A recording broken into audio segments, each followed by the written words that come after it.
అందరికీ నా యొక్క నమస్కారములు.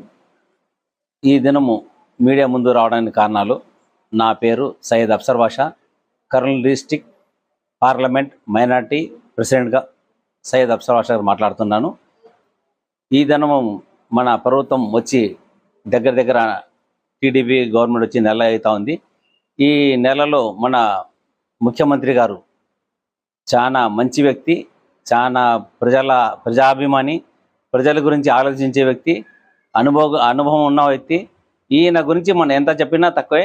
ఆయన కుమారుడు లోకేష్ గారు అలాంటి తండ్రికి తగ్గ తనయుడిగా పేరు ఉంది, తండ్రికి తగ్గ తనయుడిగా పనిగాని చేస్తున్నారు. ఆయన చాలా సున్నితమైన మనిషి, సున్నితమైన మనసు. ప్రజలకి ఏ కష్టం రాకున్నట్ల ప్రజల కోసం ఏం చేయాలా అనే ఆలోచనలలో తండ్రి కొడుకు ఇద్దరు ఆలోచించి ముందు చేసినారు. ఈ ప్రభుత్వం 2024లో గత ప్రభుత్వం కింద బాగు చేయాలని వారి ఆలోచన వాళ్ళకి జత చేస్తూ జనసేన పార్టీని మరి బీజేపీ పార్టీని అంతా కలిసి ఒక సమైక్యంగా అందరూ కలిసిమెలిసి ఈ 24లో ఎలక్షన్స్లో దిగినారు. ప్రజలు కానీ గత ప్రభుత్వం చేసిన అక్రమాలకు, ప్రజలకు చేసిన కష్టాలకు వాళ్ళు గుణపాఠం చెప్పినారు. ఎలాంటి గుణపాఠం చెప్పినారంటే వాళ్ళ జీవితంలో మర్చిపోకూడదు. ఇంకొకటి ఎవరైనా కానీ ప్రజలకి ఏమన్నా ఆపద చేయాలన్నా, చెడు చేయాలన్నా వాళ్ళు ఆలోచించాలా. అలాంటి గుణపాఠం చెప్పినారు కనుక ఇప్పుడు ప్రజలు చాలా మెచ్చుకుంటున్నారు. వచ్చిన ముఖ్యమంత్రి చంద్రబాబు గారు చాలా మంచి వ్యక్తి. ముఖ్యంగా మనం వచ్చి ఇప్పటికి నెల అవుతుంది. ఈయన అనుకున్న ప్రకారం పెన్షన్స్ ఇస్తా అన్నారు. మాట తప్పకున్నట్ల మాట మీరుకున్నట్ల ముఖ్యమంత్రిగా ప్రమాణ స్వీకారం చేస్తేనే ఇమ్మీడియట్గా సైన్లు చేసినారు. ఏమేమి అన్నారు ఆయన ప్రమాణ స్వీకారం రోజు, ఎలక్షన్లో ఏమన్నారు అవన్నీ మాట తప్పకున్నట్లు అన్ని సైన్ చేసి అన్ని ఇచ్చేసినారు. అదే ప్రకారంగా పెన్షన్స్ కానీ అంత 7,000 ప్రతి ఒక్క వ్యక్తికి ఇంటికి పోయి అందరికీ ఒక్క రోజులోనే దగ్గర అంటే 60% పైన అందరికి ఇచ్చేసినారు. ఇది అందరికీ తెలిసిన సత్యం.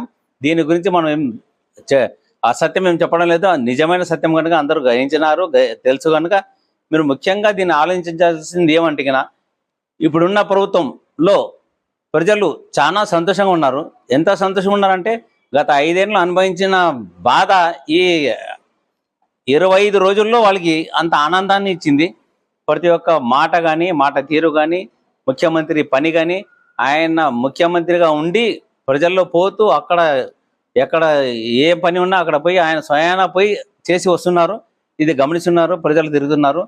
ఈ దినము నేను ముఖ్యంగా మాట్లాడడం ఏమంటే మన ముఖ్యమంత్రికి ఉప ముఖ్యమంత్రిగా పవన్ కళ్యాణ్ గారు కానీ మంచి వ్యక్తి. ఆయన ఒక సినీ నటుడు అయినా చాలా మంచి వ్యక్తి. ప్రజలకు కష్టాలు నష్టాలు అన్నీ తెలుసు. అలాంటి వ్యక్తి తోడు ఉన్నారు కనుక మన ఆంధ్రప్రదేశ్కి ఎలాంటి దోకా లేదు. మన ఆంధ్రప్రదేశ్ చదువులో కానీ ఇంకా మంచి ఏమన్నా పనులు చేయలో కానీ ఇంకా ముందు పోతామని ఆశిస్తున్నాము. అలాగే ఇప్పుడున్న మన 3 పార్టీల సమైక్యతో గెలిచిన ఆదోనిలో ఉన్న మీనాక్షి నాయుడు అన్న గారికి, ఈ మీనాక్షి నాయుడు అన్న గారు అందరికీ తెలిసిన వ్యక్తి. మీనాక్షి నాయుడు అన్న గారు చాలా సున్నితమైన మనస్తత్వం. ఆయన ఎవరికి ఎప్పుడు ఒక అన్యాయం చేయలేదు, ఎవరికి ఎక్కువ ఏం చేయలేదు. ఆయన గురించి ప్రతి ఒక్క వ్యక్తి అడిగినా తెలుస్తారు. గత ప్రభుత్వం వచ్చి మనం చెప్పడము వేస్ట్ కనుక మనం మాట్లాడడం కానీ వేస్ట్. దాని నుంచి మన మీనాక్షి నాయుడు అన్నగారు చేసిన మేలు మనం ప్రజల్లో అంతా 3 సార్లు ఎమ్మెల్యే అయినారు. ఆయన 3 సార్లు కానీ బాగా పరిపాలించినారు. ప్రతి ఒక్క వ్యక్తి ఆయన్ని గౌరవిస్తారు, మర్యాద చేస్తారు. ఇది అందరికీ తెలిసిన సత్యం.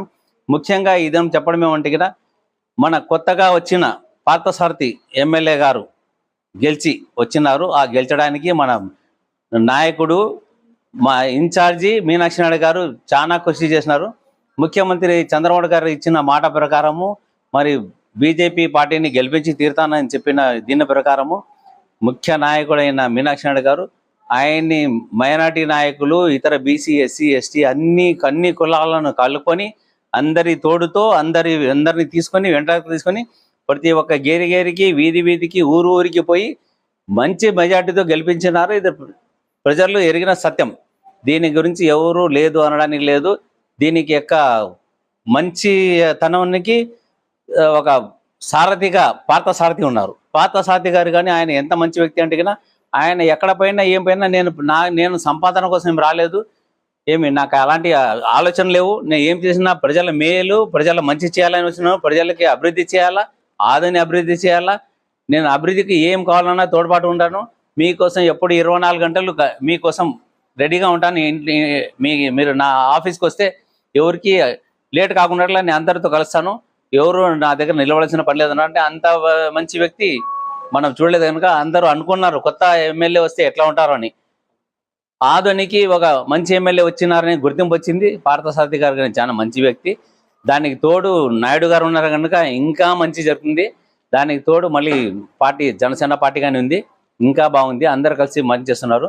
ముఖ్యంగా ఇదన్నా నేను చెప్పడం ఏమంటే కినా మన ప్రభుత్వం అన్ని కార్యక్రమాలు అన్ని బాగానే ఉన్నాయి. దీనికి మనం ప్రజలు చాలా సంతోషంగా ఉన్నారు.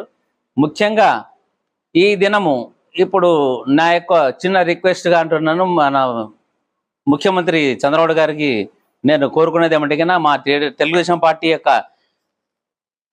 ఆరోగ్యశ్రీ ఉంది కదా, ఆరోగ్యశ్రీ గురించి నేను చెప్పాలనుకుంటున్నాను. ముఖ్యమంత్రి గారిని రిక్వెస్ట్గా చెప్తున్నా. ముఖ్యమంత్రి గారికి నేను ఒక విన్నపం పెడుతున్నా.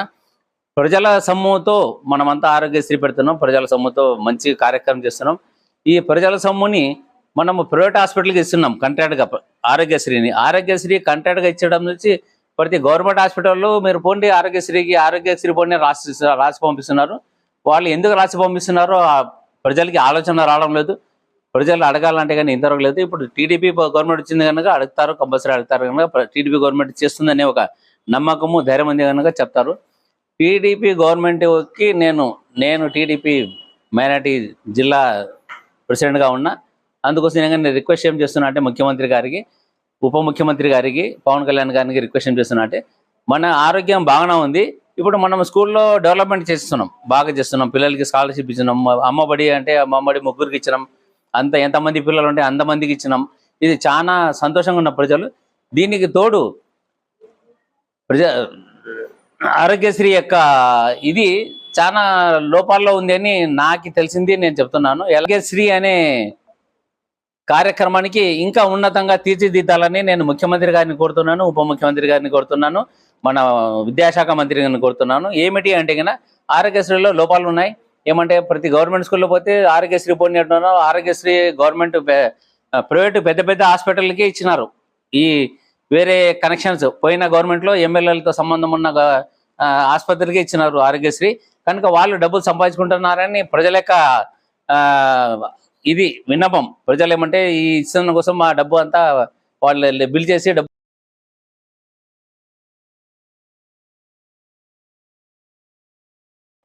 ఆరోగ్యశ్రీ అనే కార్డుకి ప్రభుత్వం నుంచి నేను రిక్వెస్ట్ చేస్తున్నాను. ప్రభుత్వానికి ముఖ్యమంత్రి గారి చంద్రబాబు గారు రిక్వెస్ట్ చేస్తున్నాను.